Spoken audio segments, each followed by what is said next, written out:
सिंह के YouTube channel पे और भूषण साइंस प्लस की ऐप पर आप देख रहे हैं बीएससी नर्सिंग थर्ड सेम के लिए पैथोलॉजी की डेमो क्लास नंबर 2। ये है डेमो क्लास नंबर 2। ठीक है, कल पहली क्लास हुई थी जिसमें हमने पैथोलॉजी का पहला यूनिट जो कि इंट्रोडक्शन है, उसमें हमने कुछ टॉपिक्स को पढ़ा था। ठीक है, जैसे हमने कल की क्लास में हमने पैथोलॉजी की डेफिनेशन वगैरह डिस्कस की थी, है ना। फिर उसके बाद ब्रांचेस को डिस्कस किया था हमने कि कौन कौन सी ब्रांचेस है पैथोलॉजी की और उसमें क्या स्टडी की जाती है। अब हम लोग आते हैं आज के मेन टॉपिक में, हम पढ़ने वाले हैं सेल इंजरी को। किसको पढ़ने वाले हैं बेटा? सेल इंजरी को। नाजिया गुड आफ्टरनून बेटा। यूट्यूब में जो बच्चे देख रहे हैं एक बार हम दिखाएंगे, जिंदा दिल लोग, है ना। तो यहां पर आप सभी को बता दूं कि भूषण साइंस प्लस की ऐप पे 2025-26 के लिए बीएससी नर्सिंग थर्ड सेमेस्टर की नई लाइव बैच शुरू हो गई है। नई लाइव बैच शुरू हो गई, दैट इज गोल्डन बैच। इस बैच में आपको बीएससी नर्सिंग थर्ड सेम के सारे सब्जेक्ट्स हम पढ़ा रहे हैं, साथ में उसका ई नोट्स आपको मिलने वाला है और आपको मिलने वाला है चैप्टर वाइज एमसीक्यू। और जिन बच्चों को बीएससी नर्सिंग फर्स्ट सेम से लेके 7 सेम तक सारे एमसीक्यू चाहिए, वो भूषण साइंस प्लस की ऐप पे अवेलेबल है पूरे 7 सेमेस्टर के अनलिमिटेड अटेम्प्ट के साथ, और इसमें लगातार नए क्वेश्चंस ऐड होते जा रहे हैं। तो फटाफट से आप जो है इस बैच को भूषण साइंस प्लस की ऐप से ज्वाइन कर सकते हैं, इस टेस्ट सीरीज को मात्र 1 रुपए में, मात्र 1 रुपए में। ठीक है, गुड आफ्टरनून वंशिका, मधुबाला, हर हर महादेव, कैसे हो आप? बिल्कुल, चलिए तो हम लोग शुरू करते हैं बेटा आज का टॉपिक सेल इंजरी। ठीक है, सेल इंजरी जो है, सेल इंजरी ये मतलब ऐसी कंडीशन है जो आपको लगभग हर डिसीज में देखने को मिलेगी। हर डिसीज में आपको सेल इंजरी जो है वो देखने को मिलेगी। ठीक है, उसी को अपन समझ लेते हैं कि ये कैसी कहानी है। तो सेल इंजरी है क्या? देखो, होता क्या है, जब कोई एक सेल, कोई भी सेल, हमारे बॉडी की कोई भी सेल, ये किसी स्टिमुलस को एक्सपोज होती है, मतलब इसके ऊपर किसी टाइप का स्ट्रेस आ रहा है, या इसके ऊपर, सेल के ऊपर किसी टाइप का इंजुरी हो रहा है, इंजुरी हो रहा है। ठीक है, अब ये स्ट्रेस या इंजुरी, इसको हम क्या कह देंगे? स्टिमुलस। मतलब ये उस सेल को स्टिमुलेट करती है, इसीलिए स्टिमुलस। तो किसी भी सेल पे, जैसे मैं अपने स्किन को पकड़ के ऐसी मरोड़ मरोड़ रहा हूं, तो यहां की जो सेल्स है उनके ऊपर स्ट्रेस पड़ रहा है। ठीक है, अब क्या होता है, अगर स्ट्रेस कम है, अगर नॉर्मल लेवल पे है, तो ये सेल जो है पहले थोड़ा सा अपने शेप को बदल लेगी। अगर नॉर्मल है तो, मतलब छोटा मोटा स्ट्रेस है, जैसे मैंने अभी स्किन को ऐसे लपेटा और छोड़ दिया, तो नॉर्मल स्ट्रेस था, तो ये सेल का थोड़ा सा शेप वगैरह कुछ चेंज होगा और उसके बाद सेल जो है नॉर्मल से अपने पुराने स्ट्रक्चर्स में आ जाएगी। लेकिन अगर मान लीजिए ये जो स्ट्रेस है, ये जो स्ट्रेस है, यहां पे बोल सकते हैं लेस स्ट्रेस, ठीक है, और यहां पे जो है मोर स्ट्रेस, मतलब अब जो है इस सेल के सहनशीलता के बाहर हो गया वो स्ट्रेस, कि मरोड़े जा रहे, मरोड़े जा रहे, मरोड़े जा रहे, मरोड़े जा रहे। तो इस सेल के अंदर, इस सेल के अंदर क्या होगा? इस सेल के अंदर structural and functional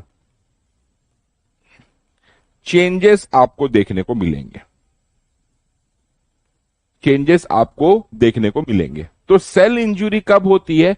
cell injury तभी होती है जब ये स्ट्रेस या इंजुरी जो है ये बहुत ज्यादा हो जाए। नॉर्मल है तो ये वापस से अपने नॉर्मल शेप स्ट्रक्चर में वापस आ जाती है, लेकिन अगर बहुत ज्यादा रहा तो स्ट्रक्चरल और फंक्शनल चेंजेस सेल के अंदर में देखने को मिलेंगे। ठीक है, बात समझ में आ गई आपको? बात समझ में आई यहां तक जो मैंने समझाया? क्लियर? अब देखो, सेल इंजरी जो होती है, सेल इंजरी जो होती है वो हम ये बोल सकते हैं कि अलग अलग स्ट्रेस की वजह से, अलग अलग हार्मफुल स्टिमुलाई की वजह से, है ना। अगर मान लीजिए कि वो सेल में अगर स्ट्रक्चरल और फंक्शनल चेंजेस अगर आ गए तो उसको हम क्या कहेंगे बेटा, सेल इंजरी कहेंगे। तो यहां पे लिखा भी है, cell injury occurs when cell faces stress और harmful stimuli beyond their adaptability.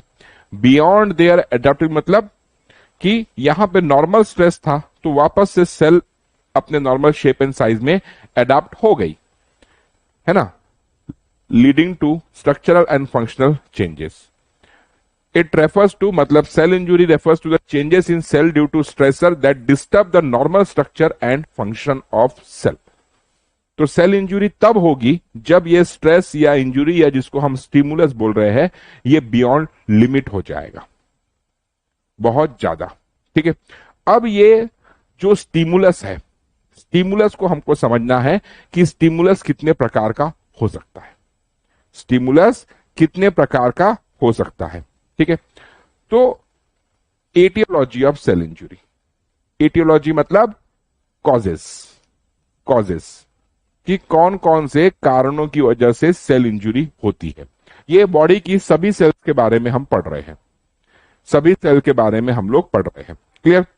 अब यहां पर देखिए, सबसे पहला जो कॉज है वो है केमिकल एजेंट। केमिकल एजेंट मतलब जैसे कोई ड्रग हो गया, कोई हमारे शरीर में प्रेजेंट कोई जहरीला केमिकल जिसको अपन टॉक्सिन बोलेंगे, या हेवी मेटल, ये सब ऐसे केमिकल एजेंट्स है जो सेल इंजुरी कॉज करते हैं। मतलब इनकी वजह से सेल का स्ट्रक्चर और फंक्शन जो है वो चेंज हो जाता है। अब फॉर एग्जांपल देखो, साइनाइड, टॉक्सिन का एग्जांपल साइनाइड। साइनाइड क्या करता है, ये जिसे हम बोलते हैं ना साइनाइड खाते साथ मौत हो जाती है। क्यों होती है मौत? क्योंकि ये साइनाइड क्या करता है, इट ब्लॉक एनर्जी प्रोडक्शन। ये सेल के अंदर जो एनर्जी प्रोडक्शन की प्रोसेस चलती होती है उसको बंद कर देता है। अब सेल को एनर्जी नहीं मिलेगी तो सेल की डेथ तो तय है, और सेल की डेथ तय तो टिश्यू की डेथ तय, टिश्यू की डेथ तय तो ऑर्गन की डेथ तय, और ऑर्गन की डेथ हो गई तो हमारी डेथ हो गई। समझ रहे बात को, है ना। फिर उसके बाद जैसे ड्रग है पैरासिटामोल, बुखार में हम लोग खाते हैं, बुखार के लिए बढ़िया ड्रग है। तो ये पैरासिटामोल जो है ये क्या करता है, इट जनरेट फ्री रेडिकल्स। ये हमारे शरीर में फ्री रेडिकल्स बनाता है, और ये फ्री रेडिकल्स जो है, ये फ्री रेडिकल्स जो है हमारे बॉडी के टिश्यूज को, हमारे बॉडी के सेल को, हमारे बॉडी के ऑर्गन्स को जो है डैमेज करने लगते हैं। ठीक है, फिर उसके बाद जैसे हेवी मेटल्स, जैसे लीड, जैसे आपका बीच में केस आया था मैगी में लीड है बोल के, तो ये लीड क्या करता है, ये क्या करता है, इट डैमेज सेल मेम्ब्रेन। ये जो सेल मेम्ब्रेन होती है सेल के ऊपर, उसको डैमेज करने का काम करता है। तो ये केमिकल एजेंट्स है जिनकी वजह से सेल इंजुरी हो सकती है। बात समझ में आई? बात समझ में आई? समझ में आई होगी तो सबको एक कमेंट में लिखेंगे केमिकल एजेंट।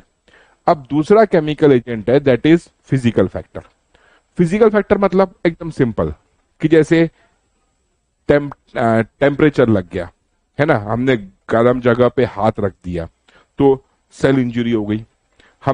हम रेडिएशन को एक्सपोज हो गए, बहुत ज्यादा समर के दिनों में धूप में घूम रहे हैं हम, स्किन जल जाती है, that is radiation effect. Trauma, किसी टाइप की इंजुरी हो जाना, एक्सीडेंट हो जाना, चोट लग जाना, वो ट्रॉमा में आ जाएगा, है ना। तो ट्रॉमा, बर्न्स, फ्रोस्टबाइट या रेडिएशन को ये डायरेक्टली क्या करते हैं, सेल की मेम्ब्रेन को हार्म करते हैं, सेल की मेम्ब्रेन को डैमेज करते हैं। करेक्ट। ये जो है सेल के अंदर जो प्रोटीन्स प्रेजेंट होते हैं उनको डैमेज करते हैं, सेल के अंदर जो डीएनए प्रेजेंट्स है उनको डैमेज करते हैं। क्लियर? बात समझ में आई? अब तीसरा जो फैक्टर है वो है बायोलॉजिकल एजेंट्स। बायोलॉजिकल एजेंट मतलब जो जिंदा है, जिंदा हूं मैं, जैसे बैक्टीरिया हो गया, वायरस हो गया, फंगस हो गया, पैरासाइट्स हो गया, ये भी हमारे बॉडी के अंदर सेल इंजुरी के लिए रिस्पॉन्सिबल है। क्योंकि जैसे माइक्रोब्स होते हैं, जैसे आपका बैक्टीरिया माइक्रोब है, वायरस माइक्रोब है, फंजाई माइक्रोब है, पैरासिट, ये डायरेक्टली जाकर सेल को डिस्ट्रॉय कर सकते हैं डायरेक्टली। या फिर अगर ये डायरेक्टली डिस्ट्रॉय नहीं कर रहे हैं तो ये जो बैक्टीरियाज है या जो आपके माइक्रो ऑर्गेनिज्म है, ये शरीर में जाने के बाद कोई टॉक्सिन रिलीज करेंगे। टॉक्सिन, टॉक्सिन का मतलब हमेशा याद रखना, मतलब जहरीला जहरीला केमिकल। क्लियर है ना? टॉक्सिन मतलब जहरीला केमिकल। तो ये बैक्टीरिया या वायरस या फंगस ये हमारे बॉडी में जाने के बाद किसी टॉक्सिन को बनाएंगे और वो टॉक्सिन सेल इंजरी कॉज करेगा। या फिर ये हो सकता है कि ये जो माइक्रो ऑर्गेनिजम्स है ये हमारे बॉडी के अंदर में इम्यून रिएक्शन को शुरू कर दे, एंटीजन एंटीबॉडी रिएक्शन को स्टार्ट कर दे। सॉरी राज, गुड मॉर्निंग बेटा। क्लियर बात समझ आई आपको? तो ये बायोलॉजिकल एजेंट्स। अब इम्यूनोलॉजिकल रिएक्शंस भी जो है हमारे शरीर में सेल इंजरी के लिए रिस्पॉन्सिबल है, जैसे ऑटो इम्यून या हाइपर सेंसिटिविटी, है ना? यहां पर देखो ऑटो इम्यून डिसीज में क्या होता है, जैसे हमारे बॉडी का जो इम्यून सिस्टम है वो नॉर्मली काम कैसे करता है कि हमारे बॉडी में कोई फॉरेन पार्टिकल अगर घुस गया, है ना, जैसे ये हमारी बॉडी है, ठीक है, बात को समझो। अगर कोई एनवायरमेंट का कोई भी केमिकल है ना, मान लीजिए ये वो केमिकल है, अब ये केमिकल तो हमारे शरीर के बाहर है, तो हमारे शरीर के लिए ये क्या हो गया, एक फॉरेन पार्टिकल हो गया। अब ये फॉरेन पार्टिकल कुछ भी हो सकता है, ये कोई लिविंग हो सकता है, मतलब बैक्टीरिया वायरस जैसा हो सकता है, या ये कोई नॉन लिविंग हो सकता है, जैसे कोई केमिकल, कोई गैस, कुछ भी हो सकता है ना? तो ये जब हमारे शरीर में घुसता है तो हमारा जो इम्यून सिस्टम है, हमारा इम्यून सिस्टम ये समझता है कि कोई फॉरेन पार्टिकल जो है हमारे शरीर में घुसा है, और ये इम्यून सिस्टम एक्टिवेट हो जाता है। ठीक है, अब ये एक्टिवेट होने के बाद इसको जो है डिस्ट्रॉय करता है। अब डिस्ट्रॉय करने के अलग अलग तरीके हैं जो हम इम्यूनिटी में पढ़ते हैं कि भैया एंटीबॉडी की मदद से डिस्ट्रॉय कर रहा है या इम्यून सेल्स खुद जाके डिस्ट्रॉय कर रही है, अलग अलग तरीके हैं, वो रहने दो अभी, है ना? अब ये डिस्ट्रॉय हो गया, ये नॉर्मल तरीका है। अब अगर मान लो ये जो फॉरेन पार्टिकल है ये तो बाहर से आया, अब मान लो कि एक हमारे बॉडी की ही नॉर्मल सेल है, ये हमारे बॉडी की नॉर्मल सेल है, मतलब ये क्या हो गई, सेल्फ, खुद की है हमारी, तो ये सेल्फ सेल। तो ये अगर इम्यून सिस्टम इसको अगर फॉरेन पार्टिकल मान ले, हमारे बॉडी की नॉर्मल सेल या हमारे नॉर्मल बॉडी के किसी भी केमिकल को अगर ये फॉरेन पार्टिकल मान ले, तो ये रिएक्शन शुरू कर देता है। और ऐसी ही कंडीशन को हम क्या कहते हैं, ऑटो इम्यून कंडीशन। क्या कहते हैं, ऑटो इम्यून कंडीशन। बात समझ में आई? ऑटो इम्यून किसे कहेंगे बेटा? बात समझ में आई?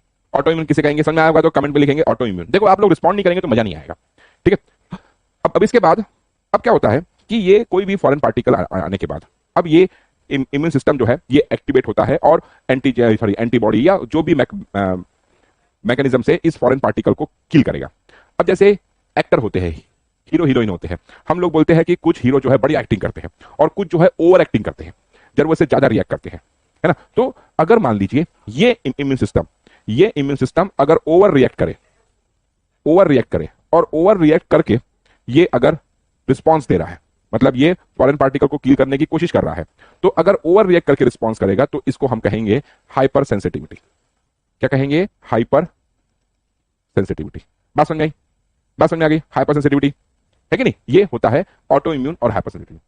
तो जब हमारा इम्यून सिस्टम हमारे ही ओन सेल्स के अगेंस्ट में एक्टिव हो जाए या हमारा इम्यून सिस्टम ओवर रिएक्ट करे तो उस रिस्पांस को हम कहते हैं हाइपर सेंसिटिविटी। तो यहां पर ये इम्यूनोलॉजी रिएक्शन में यही होता है कि ऑटो इम्यून डिसीज जैसे ल्यूपस हो गया या हाइपर सेंसिटिविटी जैसे अस्थमा हो गया, इसमें जो है हमारी बॉडी की सेल्स जो है वो इंजर्ड होती है, डैमेज होती है। Got it? हाइपर सेंसिटिविटी समझ में आया होगा तो कमेंट में लिखेंगे हाइपर सेंसिटिविटी, ठीक है? और आप लोगों को मैं एक बात बता दूं कि जो सेल इंजरी टॉपिक है उस पर से क्वेश्चन आता है बेटा, है ना?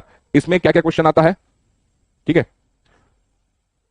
जैसे सेल इंजरी है, ठीक है, सेल इंजरी से क्वेश्चन आता है, डिफाइन डेफिनेशन पूछ लेता है ना? फिर उसके बाद एटियोलॉजी भी पूछ लेता है और टाइप्स भी पूछ लेता है, टाइप्स ऑफ सेल इंजरी भी पूछ लेता है ना? फिर उसके बाद ये पूछ लेता है कि differentiate between reversible and irreversible injury, इन दोनों में डिफरेंस भी पूछ लेता है। क्लियर? तो ये 3 टाइप के जो है, और इसका जो है सेल इंजरी का पैथोजेनेसिस भी पूछ लेता है। इतने टाइप के क्वेश्चन जो है इस टॉपिक पर से बनते हैं। कभी कभी डेफिनेशन पूछ लेता है, कभी कभी एटियोलॉजी और टाइप्स पूछ लेता है ना? कभी जो है इसका सेल इंजरी का पैथोजेनेसिस पूछ लेता है, या कभी कभी डिफरेंस पूछ लेता है रिवर्सिबल और इरिवर्सिबल इंजरी में। क्लियर? तो ये इम्यूनोलॉजिकल रिएक्शंस तक हो गया, ठीक है? अब इसके बाद न्यूट्रिशनल इंबैलेंस। तो अगर हमारे शरीर में न्यूट्रिशन प्रॉपर नहीं है तो उसकी वजह से भी सेल इंजरी हो सकती है। है ना। जैसे आपका विटामिन B12 या विटामिन सी, है ना, इनकी कमी से हमारे बॉडी की सेल्स डैमेज होने लगती है ना। ये जो है हमारे बॉडी की they control body vital processes, ये हमारे बॉडी की जो वाइटल प्रोसेसेस है उसको कंट्रोल करता है ये विटामिन B12 विटामिन सी, है ना। अगर मान लीजिए विटामिन बहुत ज्यादा हो जाए तो भैया मोटापा हो सकता है, ओबेसिटी हो सकती है ना। और इसकी वजह से फैटी लीवर या डायबिटीज जैसी बीमारियां हो सकती है, न्यूट्रिशनल डेफिशिएंसी की वजह से या न्यूट्रिशनल इंबैलेंस वजह से बोल सकते हैं। फिर कई बार जो है जेनेटिक फैक्टर ये भी रिस्पॉन्सिबल है सेल इंजुरी के लिए, है ना। फिर इस्चेमिया एंड हाइपोक्सिया, इस्चेमिया और हाइपोक्सिया। अब इस्चेमिया मतलब क्या होता है ना। इस्चेमिया अगर देखेंगे, ठीक है, इस्चेमिया मतलब क्या होता है, डिक्रीज और रिड्यूस ब्लड सप्लाई। किसी ऑर्गन को या किसी टिश्यू को अगर किसी भी कारण से ब्लड सप्लाई कम होने लगे। अब ब्लड सप्लाई कम कब होगा, जब भैया उस ऑर्गन या उस टिश्यू पे जाने वाली ब्लड वेसल जो है वो ब्लॉक हो गई या वो बहुत ज्यादा कंस्ट्रिक्ट हो गई, तो ब्लड सप्लाई कम हो जाएगा, तो उसको कहेंगे इस्चेमिया। फिर जैसे हाइपोक्सिया, हाइपोक्सिया मतलब क्या होता है, हाइपोक्सिया मतलब होता है रिड्यूस्ड ऑक्सीजन, कि उसको ऑक्सीजन की कमी हो गई, ऑक्सीजन की कमी हो गई, तो उसको कहेंगे हाइपोक्सिया। अब चाहे ब्लड सप्लाई कम हो, चाहे ब्लड सप्लाई कम हो या ऑक्सीजन सप्लाई कम हो, ये दोनों के दोनों केसेस में रिजल्ट एक ही होगा। क्या रिजल्ट होगा कि हम वो सेल के अंदर में एनर्जी बनना कम हो जाएगी, एनर्जी का लेवल कम हो जाएगा। अब एनर्जी का लेवल कम होगा तो क्या होगा, सेल जो है वो डैमेज होने लगेगी, जैसे साइनाइड करता है, सेल डैमेज होने लगेगी। बात समझे। तो जनरली जैसे हार्ट अटैक जैसी कंडीशन है ना, हार्ट अटैक जैसी कंडीशन है उसमें यही होता है कि भैया इस्चेमिया हो जाता है, या स्ट्रोक में भी इस्चेमिया देखने को मिलता है। और ब्लड सप्लाई कम रहेगा तो ब्लड में जो आरबीसी है वो भी कम पहुंचेंगे ऑर्गन तक, और आरबीसी के अंदर जो हीमोग्लोबिन होता है वही ऑक्सीजन को कैरी करता है। तो आरबीसी ब्लड कम पहुंच रहा मतलब आरबीसी कम पहुंच रहा, आरबीसी कम पहुंच रहा है मतलब उस ऑर्गन तक हीमोग्लोबिन कम पहुंच रहा है, और हीमोग्लोबिन कम पहुंच रहा है इसका मतलब उस ऑर्गन तक ऑक्सीजन कम पहुंच रहा है। तो इस्चेमिया हुआ तो ऑटोमेटिकली हाइपोक्सिया हो जाएगा और उसकी वजह से सेल डैमेज होने लगती है। क्लियर हुई बात, क्लियर हुई बात। राहुल कुशवाहा, कब है बेटा आपका एग्जाम, कब है आपका एग्जाम। देखो कई स्टेट्स में एग्जाम हो चुके हैं, कई स्टेट्स में एग्जाम होने वाले हैं, तो डोंट वरी, आप अपनी एग्जाम निपटा के फटाफट से आके ज्वाइन कर सकते हैं, कोई दिक्कत नहीं। हेलो अनामिका, राधे राधे बेटा, ठीक है। फिर उसके बाद एंडोक्राइन इंबैलेंसेस, एंडोक्राइन इंबैलेंसेस में हम जानते हैं हाइपोथायराइडिज्म, हाइपरथायराइडिज्म। तो जब हार्मोन का इंबैलेंस होता है, हार्मोन का इंबैलेंस, जैसे इंसुलिन का लेवल अगर कम हो गया तो डायबिटीज हो जाएगा, है ना। तो इस तरीके से हार्मोन्स भी जो है वो डैमेज करते हैं सेल को। एजिंग, उम्र के साथ, तो उम्र के साथ ऑटोमेटिकली हमारे शरीर में जो सेल्स है वो अपना काम करना कम कर देती है, उन सेल्स का काम करने का जो एफिशिएंसी है वो भी उम्र के साथ कम होने लगता है, और इसकी वजह से सेल इंजरी के चांसेस बढ़ जाते हैं, है ना। तो natural cellular decline increase vulnerability, तो नेचुरली सेल अपना फंक्शन और अपनी एफिशिएंसी उम्र बढ़ने के साथ साथ कम होने लगती है उसकी, और इसकी वजह से सेल इंजरी होने के चांसेस बढ़ जाते हैं। क्लियर हुई बात, क्लियर हुई बात, ठीक है। अब इसके बाद types and pathogenesis of cell injury. अब देखो जो सेल इंजरी होती है, सेल इंजरी जो है वो बेटा दो टाइप की है, सेल इंजरी दो टाइप की, एक को बोलते हैं रिवर्सिबल सेल इंजरी और एक को कहते हैं इरिवर्सिबल सेल इंजरी।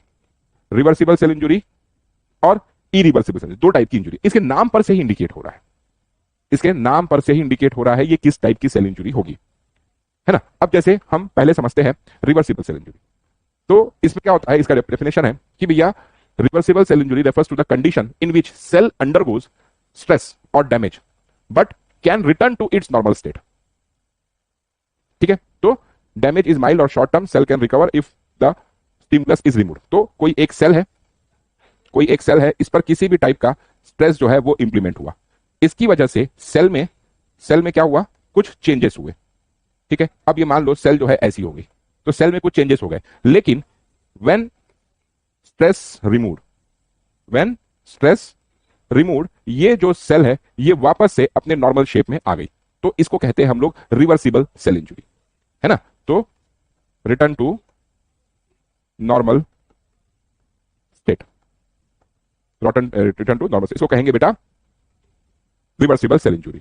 तो डेफिनेशन मैं बोल दे रहा हूं, चाहे तो आप नोट कर लीजिए, क्या, reversible cell injury refers to the condition in which cell undergo stress और damage but can return to its normal state if the cause of injury is removed early, है ना। तो ये हुआ इसका डेफिनेशन, ये डेफिनेशन शॉर्ट में लिखा हुआ है, मैंने जो डेफिनेशन बोला वो पूरी डेफिनेशन है, आप नोट डाउन कर सकते हैं।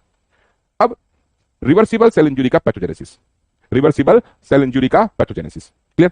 तो कैसे होगा, तो कोई भी इंजुरी स्टिमुलस बोल सकते हैं आप, जैसे हाइपोक्सिया हो गया, टॉक्सिन हो गया या इन्फेक्शन हो गया, ये सभी स्टिमुलस कहलाएंगे। इनकी वजह से क्या होगा, अब ऑब्वियस सी बात है, हाइपोक्सिया कम मतलब ऑक्सीजन कम। अब ऑक्सीजन कम तो हम जानते हैं जो हमारी सेल होती है, सेल ऑक्सीजन का यूज जो है वो एनर्जी बनाने के लिए करता है, एनर्जी बनाने के लिए करता है। तो ऑब्वियस सी बात है कि जब ऑक्सीजन नहीं रहेगा तो माइटोकॉन्ड्रिया अपना काम नहीं कर पाएगा, और माइटोकॉन्ड्रिया अपना काम नहीं करेगा तो एटीपी का प्रोडक्शन जो है वो कम हो जाएगा। एटीपी का प्रोडक्शन कम हो गया मतलब कि सेल के अंदर में एनर्जी कम हो गई, और एनर्जी से चलने वाली जितनी चीजें सेल के अंदर में है वह सभी धीरे धीरे काम करना कम कर देगी। क्योंकि भाई जैसे सोडियम पोटेशियम पंप है, इसको तो एनर्जी चाहिए, बिना एनर्जी के चलता नहीं, तो ये सोडियम पोटेशियम पंप जो है ये फेल हो जाएगा। ठीक है, अब सोडियम पोटेशियम पंप फेल हो जाएगा तो सेल के अंदर में सोडियम और वाटर जो है वो सेल के अंदर में घुसने लगेगा। अब ऑब्वियस सी बात है, पानी भर रहा है सेल के अंदर में, सोडियम भी भर रहा है, तो ऑब्वियस सी बात है सेल की स्वेलिंग होने लगेगी, सेल फूलने लगेगी। इसको हम बोलते हैं हाइड्रोपिक चेंज। क्या कहते हैं, हाइड्रोपिक चेंजेस। पानी की वजह से सेल का स्वेलिंग होना, ये हाइड्रोपिक चेंजेस कहलाएगा। अब सेल स्वेलिंग होने लगी, अब सेल स्वेलिंग होने लगेगी तो ऑब्वियस सी बात है, अब सेल के पास में दोनों ऑप्शंस होते हैं। ऑक्सीजन के प्रेजेंस में भी ये एनर्जी बना सकता है, और ऑक्सीजन के कम होते हुए भी ये एनर्जी बना सकता है। लेकिन जैसे हमारी बॉडी की ये सेल है, ठीक है, ये हमारे बॉडी की क्या है, सेल है, बात को समझना।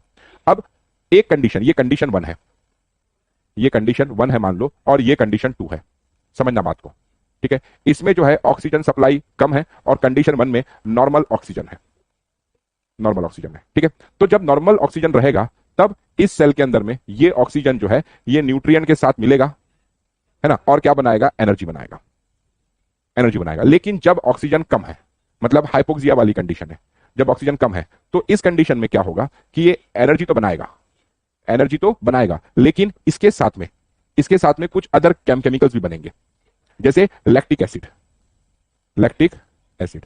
तो जब ऑक्सीजन की कमी में या ऑक्सीजन के अब्सेंस में जब एनर्जी का प्रोडक्शन होता है तो उसको कहते हैं एनारोबिक रेस्पिरेशन, और इसको कहेंगे एरोबिक रेस्पिरेशन, ठीक है। यहां पे लिख सकते हैं और ऑक्सीजन अब्सेंट। तो अब ये जब ऑक्सीजन कम है या ऑक्सीजन अब्सेंट है, उस कंडीशन में ये सेल ने एनर्जी तो बनाया, लेकिन इसने प्रोसेस दूसरी इस्तेमाल की, जिसकी वजह से सेल के अंदर में लैक्टिक एसिड का लेवल बढ़ने लगा। अब लैक्टिक एसिड का लेवल जब बढ़ता है ना, इंक्रीज लैक्टिक एसिड लेवल। अब हमारे शरीर में, क्योंकि हमारे शरीर में ऑक्सीजन कम है, लेकिन सेल को तो एनर्जी चाहिए, सेल ने जो है दूसरे तरीके से एनर्जी बनाना शुरू किया, है ना। मतलब इस कंडीशन में ऐसे लिखता हूं, इस कंडीशन में क्या करेगा, सेल क्या करेगा, एनारोबिक ग्लाइकोलाइसिस करेगा। क्या करेगा, एनारोबिक ग्लाइकोलाइसिस, इस प्रोसेस की मदद से एनर्जी बनाना शुरू करेगा। लेकिन एनर्जी बनाएगा तो एनर्जी तो बनेगी, लेकिन साथ साथ में लैक्टिक एसिड भी बनता जाएगा। और जब हमारे शरीर में लैक्टिक एसिड की मात्रा बढ़ने लगती है, लैक्टिक एसिड की मात्रा बढ़ने लगती है, तो सेल के अंदर में जो पीएच है वो कम होने लगता है। ये सब सेल के अंदर हो रहा है बेटा। अब सेल का पीएच कम हो रहा है, मतलब सेल का पीएच कैसा हो रहा है, एसिडिक हो रहा है। कैसा हो रहा है, एसिडिक हो रहा है। तो एसिडिक पीएच हो गया। अब एसिडिक पीएच हो गया तो वो क्या करेगा, जो न्यूक्लियस होता है, न्यूक्लियस के अंदर में जो डीएनए होता है वो क्रोमेटिन फॉर्म में होता है। वो जो क्रोमेटिन होता है ना, वो क्लम बनाने लगता है, एक दूसरे चिपकने लगता है। जैसे ये सेल है, ये सेल के अंदर में न्यूक्लियस है ना, ये क्या है, न्यूक्लियस है। अब हम जानते हैं कि न्यूक्लियस के अंदर में जो डीएनए होता है वो थ्रेड लाइक स्ट्रक्चर में होता है, ऐसे, और इसको हम कहते हैं क्रोमेटिन। इसको हम क्या कहते हैं, क्रोमेटिन कहते हैं, है ना। Thread like structure of DNA, thread like structure of DNA, उसको कहते हैं क्रोमेटिन। तो जब पीएच, एसिड, जो सेल के अंदर का पीएच होता है वो एसिडिक होने लगता है, तो ये जो डीएनए है ना, ये जो क्रोमेटिन है, वो एक दूसरे से चिपकना शुरू हो जाते हैं। मतलब वो क्या क्या होने लगते हैं, इंकी होने लगती है बेटा, इंकी होने लगती है, क्लंपिंग। क्या होने लगती है, क्लंपिंग होने लगती है, मतलब एक दूसरे चिपकने लगते हैं, ठीक है। तो it causes the clumping of nuclear chromatin. अब न्यूक्लियर क्रोमेटिन की क्लंपिंग शुरू हो गई, न्यूक्लियर क्रोमेटिन की अब हम जानते हैं कि जो हमारे सेल के अंदर में डीएनए होता है उसका मेन काम क्या होता है, डीएनए का मेन काम जो है वो होता है भैया सेल के अंदर में प्रोटीन की सिंथेसिस करवाना। राइबोसोम, हम बोलते हैं कि भैया राइबोसोम प्रोटीन बनाता है, लेकिन राइबोसोम को कौन सा प्रोटीन बनाना है इसकी इंफॉर्मेशन कौन देता है? आरएनए देता है। आरएनए को ये इंफॉर्मेशन कहां से मिलती है? डीएनए से मिलती है। मतलब अल्टीमेटली में डीएनए ही महागुरु है। डीएनए ही जो है आरएनए को बोलता है कि भैया आप जो है जाइए और राइबोसोम को ये बताइए कि ये वाला प्रोटीन बनाना है। सिंपल भाषा में यही होता है। ट्रांसक्रिप्शन, ट्रांसलेशन, यही प्रोसेस है। अब अगर क्रोमेटिन की क्लंपिंग हो गई, मतलब डीएनए डैमेज हो गया। अब डीएनए डैमेज हो गया तो क्या होगा? Decrease in protein synthesis. अब प्रोटीन बनना कम हो जाएगा सेल के अंदर में, प्रोटीन बनना कम हो जाएगा। अब प्रोटीन बनना कम हो गया तो साथ साथ में क्या होगा कि राइबोसोम जो है वो रफ एंडोप्लाज्मिक रेटिकुलम से अलग होने लगेंगे। जो रफ एंडोप्लाज्मिक रेटिकुलम पे राइबोसोम्स होते हैं वो वहां से अलग होने लगते हैं। अब इसकी वजह से, है ना, ribosome detach from rough endoplasmic reticulum. अब रफ एंडोप्लाज्मिक रेटिकुलम से राइबोसोम डीअटैच हो गया तो बहुत बड़ा नुकसान हो जाएगा। बहुत बड़ा नुकसान क्या हो जाएगा?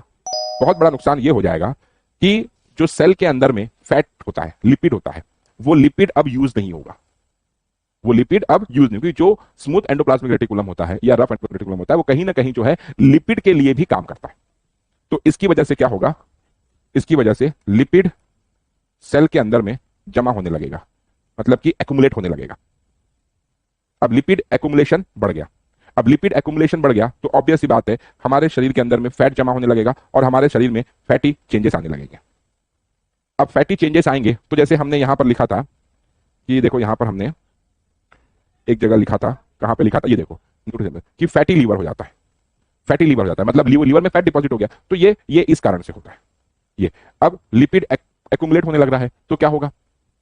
फैटी लीवर होने लगेगा, हार्ट में लिपिड डिपॉजिट होने लगेगा, किडनी में डिपॉजिट होने लगेगा। क्लियर? और अगर इस समय तक वो स्ट्रेस नहीं हटाया गया, जिस स्ट्रेस की वजह से ऑक्सीजन कम जा रहा था, अगर वो स्ट्रेस नहीं हटाया गया तो सेल जो है वो परमानेंटली डैमेज हो जाएगी। लेकिन अगर इसको समय रहते इसको ठीक कर दिया गया, इस ऑक्सीजन सप्लाई को ठीक कर दिया गया, तो क्या हो जाएगा? सेल वापस से अपने नॉर्मल शेप में आ जाएगी, नॉर्मल फंक्शन जो है वो हो जाएगा। तो it causes reversible cell injury. Clear? Reversible cell injury हो जाएगी। समझ में आई बात? और ये कब होगा बेटा? ये कब होगा? ये तब होगा if stimulus removed. If stimulus removed. Clear? बात समझ आ गई सबको? अगर ये जो पैथोजेनेसिस है ये समझ में आई होगी तो कमेंट में लिखना पैथोजेनेसिस। देखो यहां पर ये सब लिखा है, increase in anaerobic glycolysis, lactic acid का लेवल बढ़ जाएगा, पीएच कम हो जाएगा, न्यूक्लियर क्रोमैटिन क्लंपिंग शुरू हो जाएगी, प्रोटीन सिंथेसिस कम हो जाएगी, राइबोसोम टाइप, है ना, लिपिड एक्युमुलेशन। ये मतलब जो मैंने समझाया वही ये फ्लो चार्ट में लिखा है, लेकिन यहाँ शॉर्ट में लिखा है, मैंने प्रॉपर इसको लिखा है, तो आप इसको अपने नोट्स में उतार लीजिएगा। समझ में आया सबको? पैथोजेनेसिस, राम राम, खुशवा, करण राज, सबको समझ में आया? पैथोजेनेसिस रिवर्सिबल सेल इंजरी का पैथोजेनेसिस। क्लियर? अब देखो, अब अपन समझेंगे उसका अपोजिट जिसको हम बोल रहे हैं irreversible cell injury. Irreversible cell injury किस चीज से कहेंगे? कि यहां पर जो सेल में जो चेंजेस आ रहे हैं, सेल के स्ट्रक्चर और सेल के फंक्शन में जो चेंजेस आ रहे हैं वो वापस से नॉर्मल स्टेट में नहीं आ पा रहे। अब नॉर्मल से वापस से नॉर्मल स्टेट में क्यों नहीं आ पा रहे? क्योंकि भाई स्टिमुलस निकाला ही नहीं गया, स्टिमुलस को रिमूव ही नहीं किया गया। अब स्टिमुलस रिमूव ही नहीं किया गया तो सेल डैमेज होना तय है। जैसे आपने गर्म तवे में हाथ रख दिया, अब आपने हाथ हटाया ही नहीं, मतलब आपने टेम्परेचर वाला स्टिमुलस हटाया ही नहीं, तो वहां की सेल जो है उसमें इंजुरी हो जाएगी। वो भी किस टाइप की इंजुरी हो जाएगी? इरिवर्सिबल सेल इंजुरी हो जाएगी। कैसी हो जाएगी बेटा? इरिवर्सिबल सेल इंजुरी हो जाएगी। क्लियर हुई बात? हर्ष यूपी से, हाय बेटा, है ना? तो यहां पे शॉर्ट में लिखिए डेफिनेशन, मैं क्लियर बोल रहा हूं, आप उसको नोट डाउन कर लीजिए। Irreversible cell injury refers to a state of severe or prolonged damage where the cell cannot recover even if the injurious stimulus is removed, and this irreversible cell injury ultimately leads to the cell death. Clear है ना? तो आपने बहुत लंबे समय तक उसको stress में रखा जिसकी वजह से सेल में कुछ इरिवर्सिबल डैमेज हो गए। अब आपने उस डैमेज होने के बाद अगर आपने स्टिमुलस को हटा भी दिया तो भी सेल अपने नॉर्मल स्टेट में नहीं आ पा रही, क्योंकि ऑलरेडी उसमें इरिवर्सिबल सेल इंजुरी हो चुकी है। और जब इरिवर्सिबल सेल इंजुरी होती है तो अप्रोक्सीमेटली सभी मौकों पर सेल की डेथ हो जाती है। अब वो सेल की डेथ जो है वो दो मैकेनिज्म से होती है, एक तो नेक्रोसिस से और एक तो एपोप्टोसिस से, है ना। एपोप्टोसिस मतलब क्या होता है? It is the programmed cell death. It is the programmed cell death, natural cell death होती है। क्लियर? चलो बढ़िया, ठीक है। नूर बेटा आप कहां से हो, आजाद आप कहां से हो, नाजिया कहां से हो, बताएंगे। वंशिका आप कहां से हो, सब लोग बताएंगे कहां कहां से हो आप, बताएंगे आप लोग कहां कहां से हो। कहां कहां से हो बताओगे बेटा। बिहार से, ओके आजाद। अरारिया से, नूर अरारिया कहां पे है बेटा, नाजिया उड़ीसा से है, ओके। वंशिका छत्तीसगढ़ से, ओ माय गॉड, वंशिका तो हमारे ही स्टेट से है, वंशिका गुप्ता हमारे ही स्टेट से है, गुड। ठीक है, चलिए अब हम लोग समझते हैं इरिवर्सिबल सेल इंजरी की पैथोजेनेसिस। पैथोजेनेसिस, तो पैथोजेनेसिस आप देखिए, आधी पैथोजेनेसिस इस पेज पर है, समझ लेंगे, ठीक है। चलिए, है ना। अब क्या हुआ, अब सबसे पहले severe cell injury, severe cell injury बोलो या परसिस्टेंट सेल इंजुरी, मतलब कि सेल पे जो स्टिमुलस अप्लाई हो रहा है वो स्टिमुलस जो है लंबे समय तक अप्लाई हो रहा है। आपने टेम्परेचर पे हाथ रख दिया, टेम्परेचर पे हाथ रख दिया तो टेम्परेचर को आपने हटाया ही नहीं, तो परसिस्टेंट आपने टेम्परेचर दिया सेल को, ठीक है। जिहानाबाद, ओके लक्ष्मीकांत, ओके नूर खान आप भी बिहार से है, गुड बेटा, ठीक है। अब जब परसिस्टेंट सेल इंजरी होती है या सीवियर सेल इंजरी होती है तो हमारा जो सेल के अंदर का माइटोकॉन्ड्रिया है वो बराबर काम नहीं करता है। अब माइटोकॉन्ड्रियल डिस्फंक्शन कैसे होगा, तो यहां हमने इसको समझा था कि माइटोकॉन्ड्रियल डिस्फंक्शन, यहां नहीं, कहां समझा था, ये देखो, है ना, ये माइटोकॉन्ड्रियल डिस्फंक्शन हो जाता है, ठीक है। तो डिक्रीज इन एटीपी। अब ये मतलब इरिवर्सिबल वाले केस में, इरिवर्सिबल वाले केस में रिवर्सिबल से कुछ चीजें अलग होती है। कैसे अलग होती है, तो ये तो हम समझ गए कि भैया परसिस्टेंट इंजुरी है, लंबे समय तक इंजुरी है, जिसकी वजह से माइटोकॉन्ड्रिया जो है वो अपना काम प्रॉपर नहीं करेगा या कम करेगा, जिसकी वजह से सेल के अंदर जो है एटीपी कम हो जाएगा, एनर्जी लेवल कम हो जाएगा। अब एटीपी का प्रोडक्शन कम हो गया तो उसके कारण क्या होता है कि सेल के अंदर जो है साइटोक्रोम सी, ये एक केमिकल रिलीज होना शुरू होता है, और साइटोक्रोम सी केमिकल जो है वो सेल के अंदर में एपोप्टोसिस को स्टार्ट करता है, एपोप्टोसिस को शुरू करता है, मतलब सेल जो है वो नेचुरली उसकी डेथ होना शुरू हो जाती है। साथ साथ में ये साइटोक्रोम सी जो है ये प्लाज्मा मेम्ब्रेन को भी डैमेज करता है। अब प्लाज्मा मेम्ब्रेन डैमेज हो गई तो ऑब्वियस सी बात है कि सेल के बाहर जो कैल्शियम रहेगा वो सेल के अंदर घुसना शुरू हो जाएगा, क्योंकि सेल मेम्ब्रेन तो डैमेज हो गई, प्लाज्मा मेम्ब्रेन डैमेज हो गई, और उसमें से कुछ चीजें लीकेज भी होगी, मतलब सेल के अंदर से कुछ चीजें सेल के बाहर भी जाएगी। क्या क्या बाहर जाएगी, क्या क्या लीकेज होगा, एंजाइम्स लीकेज होंगे, और सेल के अंदर के जो प्रोटीन्स है वो भी लीकेज होना शुरू हो जाएंगे, वो भी लीकेज होना शुरू हो जाएंगे।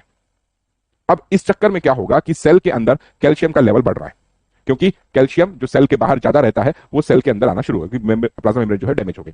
अब कैल्शियम का लेवल बढ़ने की वजह से कैल्शियम कई सारी चीजों को एक्टिवेट कर देगा, जैसे वो फॉस्फोलाइपेजेस नाम का एंजाइम एक्टिवेट कर देगा। ये फॉस्फोलाइपेजेस क्या करता है, इट इट डैमेज दी और डाइजेस्ट दी डैमेज फॉस्फोलिपिड, और हम जानते हैं प्लाज्मा मेम्ब्रेन में फॉस्फोलिपिड होता है, प्लाज्मा मेम्ब्रेन फॉस्फोलिपिड बाइलेयर होती है, तो फॉस्फोलाइपेजेस तो फॉस्फोलिपिड को डैमेज कर रहा है, इसकी वजह से जो हमारी प्लाज्मा मेम्ब्रेन है वो डैमेज हो रही है। प्रोटीएजेस नाम का एंजाइम जो है वो एक्टिवेट कर देगा एंजाइम। प्रोटीएजेस क्या क्या करता है, इट डैमेज प्रोटीन। अब यहां पे मैं लिख रहा हूं प्रोटीन और यहां पे लिखा है साइटोस्केलेटन, तो आप बोलोगे सर साइटोस्केलेटन क्या है, तो प्रोटीन साइटोस्केलेटन में सेल के अंदर में, जैसे हमारे अंदर में हड्डियों का ढांचा है जिसको हम बोन से बना हुआ स्केलेटन बोलते हैं, ऐसे ही सेल के अंदर भी स्केलेटन है, प्रोटीन से बना हुआ है, जो कि प्रोटीन से बना हुआ है, तो उस प्रोटीन वाले स्केलेटन को वो डैमेज करना शुरू करता है, जिसमें आपका ट्यूबुलिन वगैरह आता है, ट्यूबुलिन, ये ऐसे प्रोटीन्स को वो डैमेज करना शुरू कर देता है, जिसकी वजह से सेल का साइटोस्केलेटन डैमेज होता है। फिर वो एंडोन्यूक्लियस नाम का एंजाइम जो है उसको एक्टिवेट करता है। अब एंडोन्यूक्लियस क्या करता है, डीएनए को ब्रेक डाउन करता है, डीएनए के टुकड़े टुकड़े बना देता है। फिर वो एटीपेज नाम का एंजाइम बना देता है, एटीपेज नाम का एंजाइम, और एटीपेज क्या करता है, एनर्जी लॉस को बढ़ा देता है, पहले ही एनर्जी कम थी, लॉस और बढ़ गया। इस चक्कर में हमारे सेल के अंदर में रिएक्टिव ऑक्सीजन स्पेसीज ये बढ़ने लगती है। अब रिएक्टिव ऑक्सीजन स्पेसीज बढ़ने लगती है, मतलब रिएक्टिव ऑक्सीजन स्पेसीज जो है वो उसका लेवल बढ़ने लगता है, जिसकी वजह से लिपिड पिरोक्सीडेशन होता है, और लिपिड पिरोक्सीडेशन की वजह से क्या होगा, तो भैया लिपिड पिरोक्सीडेशन जो है वो मेम्ब्रेन इंजुरी कॉज करता है। क्या करता है, सेल की मेम्ब्रेन इंजुरी कॉज करता है, मेम्ब्रेन इंजुरी कॉज करता है। फिर प्रोटीन का डीनेचुरेशन होने लगेगा, मतलब प्रोटीन जो है वो अपना स्ट्रक्चर खोने लगेगा, तो प्रोटीन डीनेचुरेशन होगा तो ऐसे कौन सी बड़ी बात हो जाएगी, कोई बड़ी बात नहीं होगी, सिर्फ जो है हमारे सेल के अंदर के जो एंजाइम्स है वो अब काम करना बंद कर देंगे, क्योंकि एंजाइम जो है वो प्रोटीन से ही बने होते हैं, तो एंजाइम फेलियर होने लगेगा, है ना। फिर ये जो है रिएक्टिव ऑक्सीजन स्पेसीज जो है डीएनए डैमेज करती है, तो डीएनए डैमेज करने से क्या होगा, कोई फर्क नहीं पड़ेगा, फर्क पड़ेगा भाई, क्योंकि डीएनए डैमेज होगा तो म्यूटेशन होने लगेगा, क्या होने लगेगा? म्यूटेशन होने लगेगा। क्लियर हुई बात? सबको समझ में आया इतना? अब इसके आगे, अब धीरे धीरे जो सेल के अंदर जो लाइसोसोम्स होते हैं, कल कल मैंने बताया था, लाइसोसोम जो है वो रप्चर होने लगते हैं। जैसे ये सेल होती है तो सेल के अंदर में न्यूक्लियस के अलावा छोटे छोटे स्ट्रक्चर होते हैं जिनको कहते हैं लाइसोसोम, और ये लाइसोसोम के अंदर एंजाइम्स होते हैं। उन एंजाइम्स को हम कहते हैं हाइड्रोलाइटिक एंजाइम। ये एंजाइम इतने खतरनाक होते हैं कि ये पूरे के पूरे सेल को खा जाने के लिए भरपूर होते हैं, और इन्हीं की वजह से जो है जो प्रोग्राम सेल डेथ होती है, सेल की जो नेचुरल डेथ उसको हम एपोप्टोसिस कहते हैं, इसी की वजह से पॉसिबल है, लाइसोसोम की वजह से। अब लाइसोसोम का मेम्ब्रेन होगा, रप्चर होगा तो एंजाइम रिलीज होंगे और सेल्फ डाइजेशन होगा सेल का, मतलब यही एंजाइम जो है सेल को खाना शुरू कर देते हैं। इसको हम बोलते हैं ऑटो डाइजेशन ऑफ सेल। इसकी वजह से आगे अब न्यूक्लियर डैमेज होने लगेगा, न्यूक्लियर में चेंजेस आने लगेंगे। न्यूक्लियस में क्या चेंजेस आएंगे? तो सबसे पहले तो न्यूक्लियस जो है वो श्रिंक होने लगेगा, जिसको अपन बोलते हैं पिग्नोसिस। न्यूक्लियस के टुकड़े होने लगेंगे, जिसको अपन बोलेंगे कैरियोएक्सिस। न्यूक्लियस जो है डिसॉल्व होने लगेगा, जिसको अपन बोलेंगे कैरियोलाइसिस। अब न्यूक्लियस पे ही अल्टीमेटली अटैक हो गया। अब भैया किसी भी शहर को प्रॉपर काम करने के लिए क्या चीज की जरूरत होती है? पुलिस स्टेशन की। पुलिस स्टेशन अगर नहीं है तो शहर बर्बाद हो जाएगा। बिल्कुल सेम तरीके से न्यूक्लियस बर्बाद हो गया तो सेल फंक्शन खत्म हो गया, और सेल फंक्शन खत्म हो गए तो इरिवर्सिबल सेल इंजरी हो गई। भैया जिस चीज के लिए या जो काम सेल कर रही थी अब वो नहीं कर रही है, और अल्टीमेटली में सेल डेथ होने लगती है। Irreversible cell injury. Clear? Irreversible cell injury. समझ बात? हाँ या ना? अगर समझ आएगा तो कमेंट में लिखेंगे इरिवर्सिबल। कमेंट में क्या लिखेंगे बेटा? इरिवर्सिबल लिखेंगे। क्लियर हुई बात? सबको समझ में आया? ठीक है ना? अब इसके बाद नेक्स्ट हेडिंग है, नेक्स्ट हेडिंग है नेक्रोसिस। नेक्स्ट हेडिंग है नेक्रोसिस, कि नेक्रोसिस क्या होता है, और नेक्रोसिस को अपन कल की क्लास में देखेंगे। ठीक है? और जो बच्चे नए आए हैं उन सबको मैं बता दूं कि भूषण साइंस प्लस की ऐप पे ये जो आप डेमो क्लास देख रहे हैं, ये demo class BSc nursing third same की गोल्डन बैच का है, जिसमें अभी आपने पैथोलॉजी फर्स्ट का यूनिट 1 का एक टॉपिक हमने देखा है। इस बैच में आपको live classes plus recorded classes मिल रही है, साथ में आपको पीडीएफ नोट्स मिलेगा, साथ में आपको चैप्टर वाइज एमसीक्यूज मिलेंगे, और ये सब अवेलेबल है भूषण साइंस प्लस की ऐप पर। ठीक है? ये न्यू बैच है बेटा, जो बच्चे अभी थर्ड सेम में जा रहे हैं उनके लिए। अगर आप ये लाइव क्लास 1 महीने 2 महीने 4 महीने बाद भी देख रहे हैं तब भी आप इस बैच को ज्वाइन कर सकते हैं।